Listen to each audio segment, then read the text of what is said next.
Dzień dobry, dobry wieczór. Kujawsko-Pomorska e-Szkoła. Witam Was bardzo gorąco. Witam również w imieniu pana Macieja Doksy, czyli naszego fantastycznego i ulubionego nauczyciela matematyki, chciałem powiedzieć. O, ale by poszło. Angielskiego. Okej, panie Macieju, o czym dzisiaj? All right, so today, as you probably will see, we are going to talk about housework. Something not very nice, but still we have to do it. Somebody has to do it.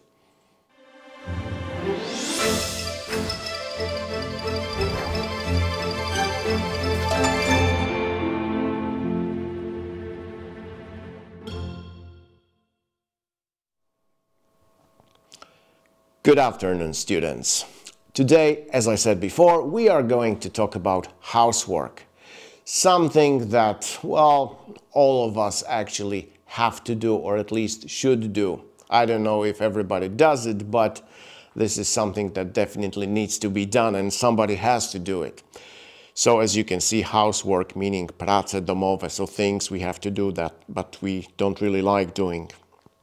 All right, first of all, let's talk about other words or expressions that are used to say housework. So another expression for housework is household duties, czyli również obowiązki domowe. Housework, prace domowe, household duties, obowiązki domowe. Another name for it is chores, household chores, czyli również obowiązki domowe, prace domowe, or as in the title of this lesson, you can simply say housework. All these things basically mean the same thing, so things we need to do around the house to keep the house clean and tidy. All right, so what are the most typical kinds of housework? Well, here I put on the board 6 activities, and as you can see, all of these activities use one verb, do.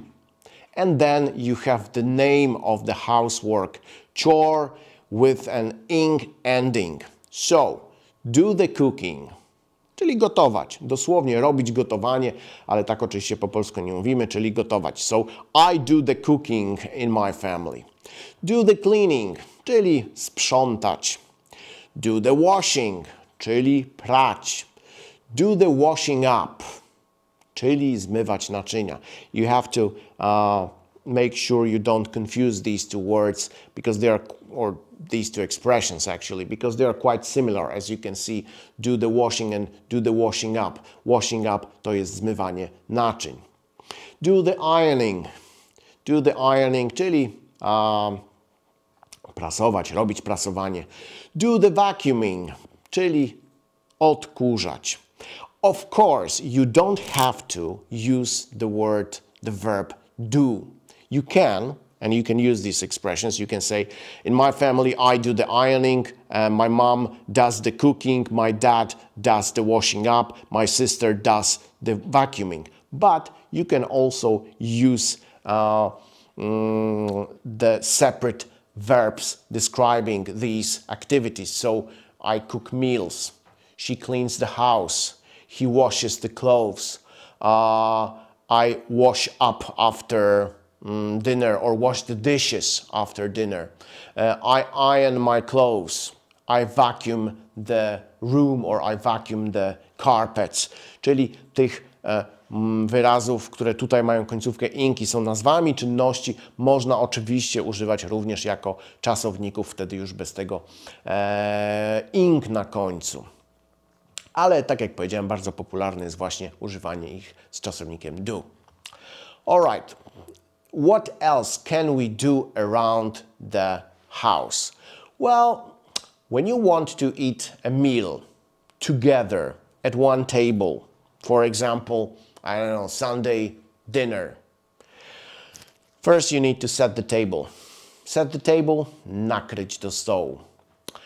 After you have had the meal, you need to take all the things that are left on the table. So all the crockery, we had it on the last lesson, crockery, czyli zastawa. So plates, cups and bowls, saucers, and also all the cutlery, so knives and forks and glasses, you have to take it away from the table. In English we say that you clear the table, czyli sprzątamy ze stołu.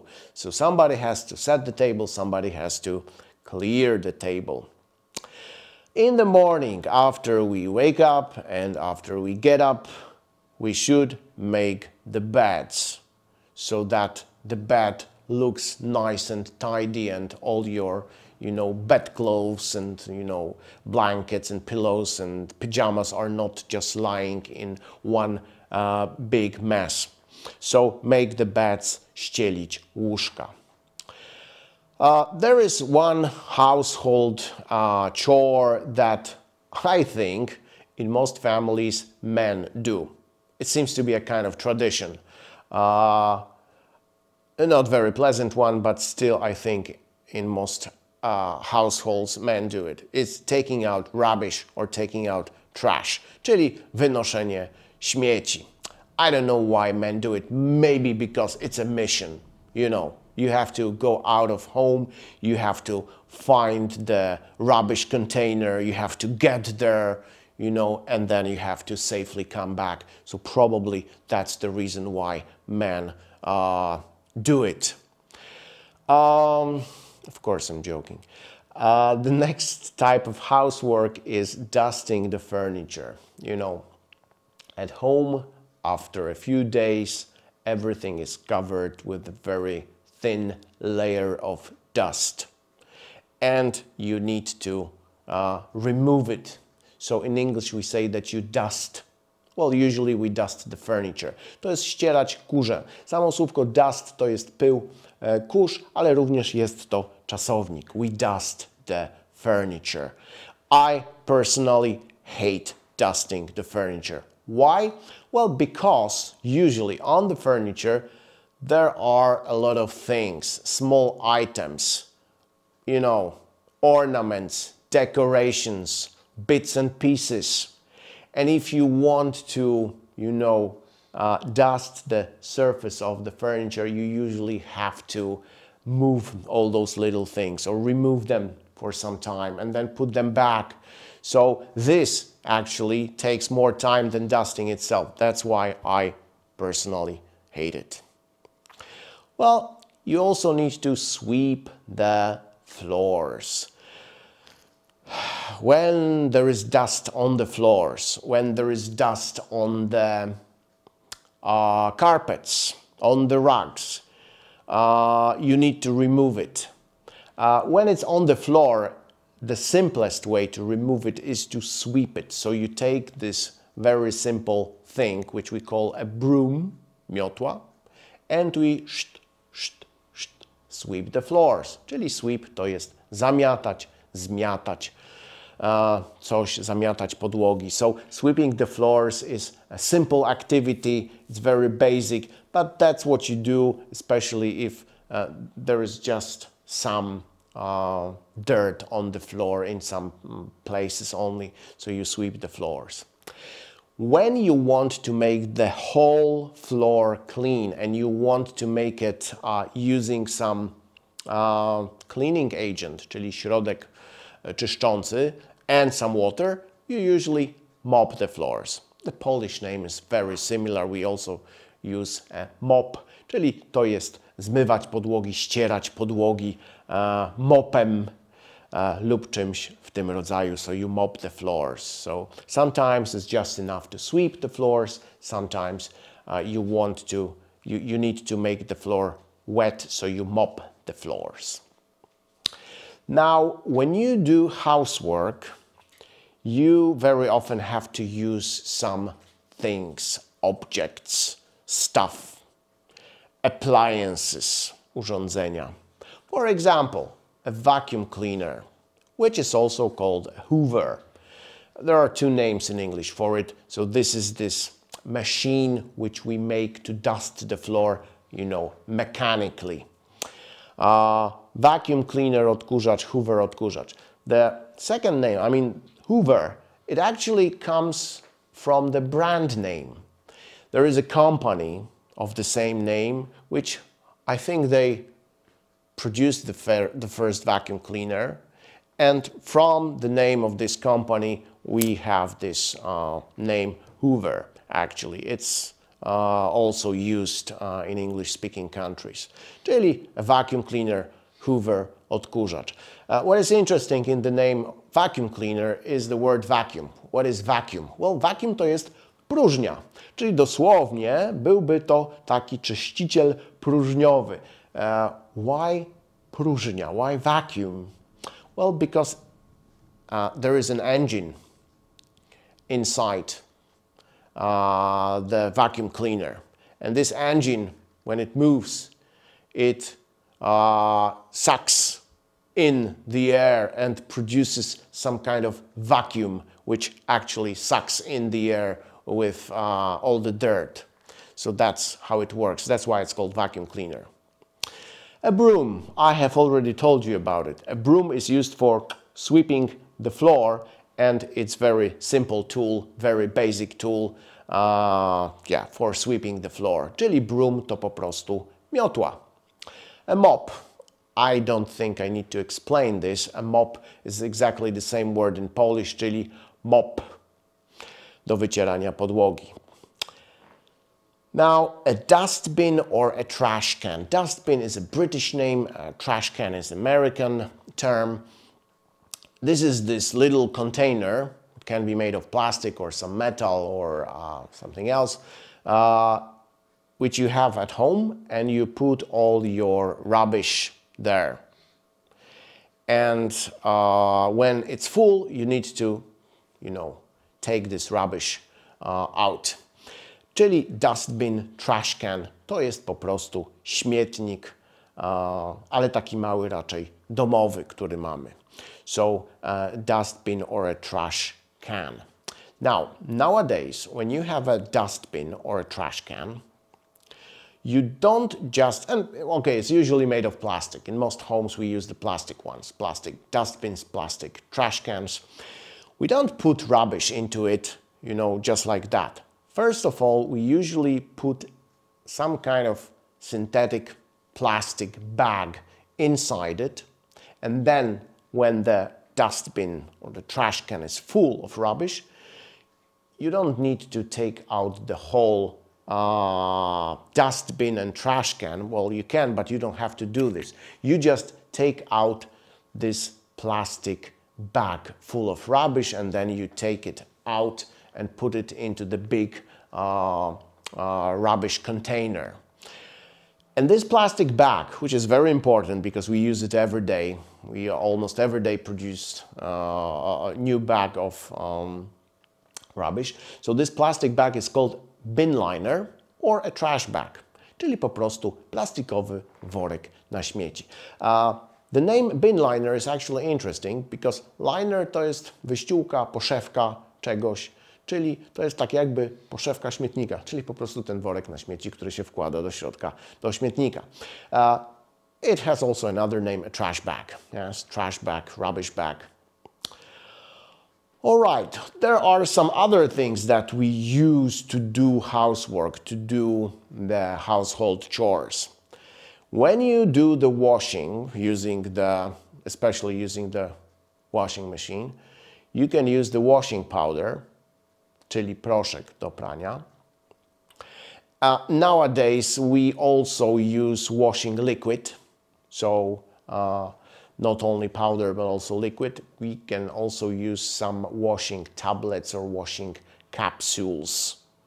And of course, most people also use the washing machine, czyli pralkę. When you want to do the washing or wash up the dishes, wash the dishes or to wash up, you usually use a special liquid, which we call a wash-up liquid, czyli po prostu płyn do zmywania naczyń, płyn do naczyń popularny. So wash-up liquid is a very common thing, unless you have a dishwasher.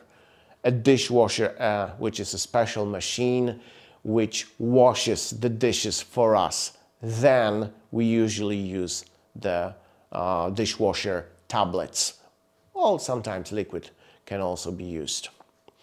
For ironing, we use electrical appliance which is called an iron, czyli żelazko. Iron, żelazo, an iron as a countable noun, żelazko, so you use this for ironing. That's simple. When you want to clean the house using water, you don't just use water because that wouldn't be very effective.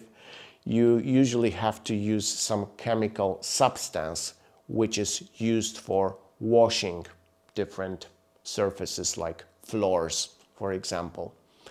And this chemical substance is usually generally called a cleaning agent, czyli środek do czyszczenia, środek do mycia, do sprzątania. So there are all kinds of cleaning agents. There are special agents for the floor. There are special cleaning agents for the toilets, for the bath, for bathroom, for kitchen. So all kinds of all kinds of cleaning agents.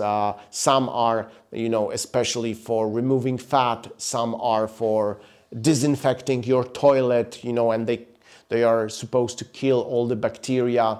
So generally, there are different types of cleaning agents. The general Polish name to jest po prostu jakiś środek czyszczący. The next one is a bleach. Bleach is actually a type of cleaning agent. This is a type of cleaning agent which is very strong, not very healthy. It contains almost always chlorine inside. What is chlorine? Well, chlor, or some kind of chemical compound of chlorine, and that's why it smells so bad, but it is very strong against, you know, living organisms, meaning bacteria, viruses. I don't know about viruses, but okay, they say that they kill all the bacteria, that it kills all the bacteria. So, and it also has the power of removing color. So it makes everything white. So this is a good thing when you want to wash your toilet, or when you want to wash, I don't know, your dirty sink, because it will kill bacteria and it will make the toilet whiter, and so on and so on. But you have to be careful because it's not healthy, it smells horrible, and if it falls on your clothes, you will lose the color in your clothes, so it will ruin your clothes.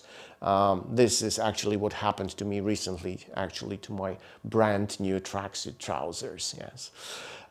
They were absolutely killed by bleach. Bleach po polsku wybielacz, to są te wszystkie środki takie właśnie zawierające chlor, które służą do czyszczenia lub do wybielania. Wet wipes. What is wet wipes? Well, wiping means cleaning surfaces with usually a piece of cloth. Cloth, czyli szmatka. Czyli wipe to jest wycierać. And wet wipes, this is the special thing,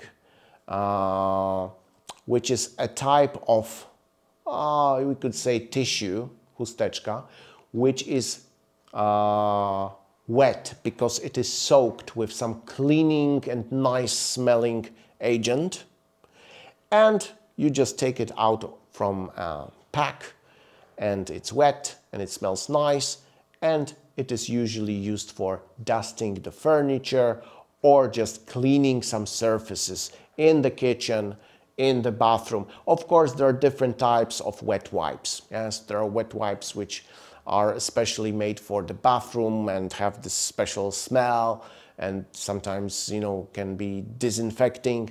There are special wipes for dusting furniture, and so on and so on. There are special wipes for the kitchen. So all kinds of wet wipes. You can even have wet wipes just for cleaning or refreshing your hands or face. Po polsku to są mokre chusteczki. Tak? Mokre chusteczki, czy do wycierania, czy do rąk. As I said, there are different types. So, all right. So far we talked about housework. So things like, you know, cleaning, vacuuming, washing up. So things that you actually have to do every day to keep on going, to keep your house clean, to keep it tidy, to have clean things around us. But there are also other types of work which we do around the house, which are not really like exactly housework or household chores. They are more like repair works. In English, they are basically called DIY jobs. DIY, as you can see. These three letters, DIY, stand for do-it-yourself jobs. Do-it-yourself jobs are the jobs that we do around the house, usually to repair something that is broken or to make something work better in the house. So we have some electrical appliances in the house, so sometimes we need to repair them. And also works which we do to make our house look better, to improve it. So what are the DIY jobs? For example, maybe I will explain it in Polish. DIY, czyli to są tak zwane, no właśnie, jakby to nazwać? To są wszelkie roboty typu naprawa, remonty, upiększenie domu i tak dalej, tak? Czyli takie zrób to sam dosłownie. So, of course, the very basic DIY job is painting. Yes, you can paint the walls, sometimes you can paint the furniture, you can paint maybe something else, but I don't know really what else we could paint. Also repairing or fixing. Repair, fix, czyli naprawiać. So very often you have to repair something that is broken in the house, furniture or some appliances or some furnishings. Replace or change. Replace, wymienić, change, zmienić. In most cases it is the same thing. You can replace many different things. Probably the most common thing that we replace are the light bulbs, czyli żarówki. Yes. So change the light bulb, replace the light bulb. But also you can replace or change other things that are broken, no longer working, or you just don't like them anymore. Also, sometimes we think that our flat or house or room looks old. It's just, old and dirty, and we need to make it look like new. So what do? We renovate, refurbish, or redecorate the flat. What does it mean? Well, actually, these three words mean the same thing. Wyremontować. Wyremontować. So you can renovate the flat, you can refurbish the flat, you can redecorate. All these three words basically mean the same thing. So renovation, refurbishment, redecoration is actually one and the same process, czyli remont. When you renovate or refurbish the flat, what do? Well, for example, you plaster the walls. What does it mean? Well, the wall inside, also outside, but also inside, is usually covered with a layer of some special material. In most homes, we don't have like naked brick wall. Yes, the brick is covered with something that we call plaster. Plaster to jest tynk. So plastering the walls to jest tynkowanie ścian. Tak? Teraz się też mówi kładzenie gładzi na ścianie. Well, in English you can still, I think, use the expression to plaster the walls, czyli tynkować ściany, kłaść gładzie na ściany, wyrównywać ściany. You basically plaster the walls. Also, sometimes, not very often, you want to repair the plumbing. What is plumbing? Well, plumbing in the house is basically the system of all the pipes that run in your house. The pipes in which there is water for the taps, water from the toilet, water for heating, and so on and so on. So plumbing is generally all the piping system, czyli instalacja wodno-kanalizacyjna, tak, rury. So sometimes you need to replace that or repair that. Of course, it usually requires a specialist to do so, unless you know how to do it. Also, you may want to fix or even sometimes replace the wiring. What is wiring? Well, wire is this thin, long, let's say cable, or what is inside the cable, in which there is usually, electricity. Electricity runs through the wiring. Wiring to jest okablowanie, instalacja elektryczna. So sometimes you have to fix the wiring, czyli naprawić instalację elektryczną, or you just have to replace it and put in new wiring. Sometimes, especially when you buy new furniture, the furniture arrives to your home in pieces, not as the, fully assembled furniture, but in pieces, usually in the so-called flat packs. And then you have to put these pieces of furniture together. In English we say you have to assemble it. Assemble to jest złożyć, zmontować. So very often you have to assemble the furniture. All right, I think you have found this information quite useful, and maybe on your matura exam you will be able to talk about housework, but also DIY jobs slightly better, slightly more. Thank you very much and goodbye.